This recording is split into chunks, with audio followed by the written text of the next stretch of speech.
Bambeera ya mirimu na kwagala kwongera ku nkulakulana yange.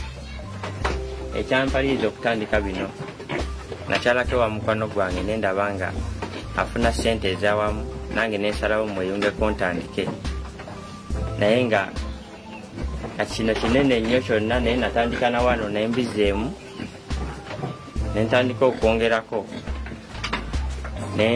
nenyongerako ey'okubiri, nengenda nga nyongerako weeto kati ndi mu mbizi 15 zenatandika nazo.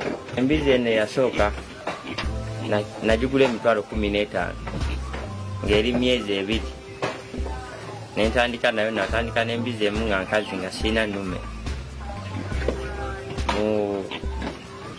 Yali ya myezi 2, yawereza emyezi 6 n'ewaka. Nenzalira abaana 7 mu kusooka, yali entandikwa yange ey'amaanyi. Nengenda nga nyongerako. Yadde abantu batera okukaluubirizibwa mu kutandika emirimu egy'ekikanga kino, kyokka nje byagamba nti okutandika omulimu guno kyamwanguyira nnyo ng'era bw'annyonnyola. Tandika ebintu tebyali bizibu nnyo, kubanga natandika ne embizi gye nali natandikiramu yali ya loko, nga kyogisuliramu kyonna esobola okirya, era nga ne zino zennyini embizi kyogimanyiiza kyekola.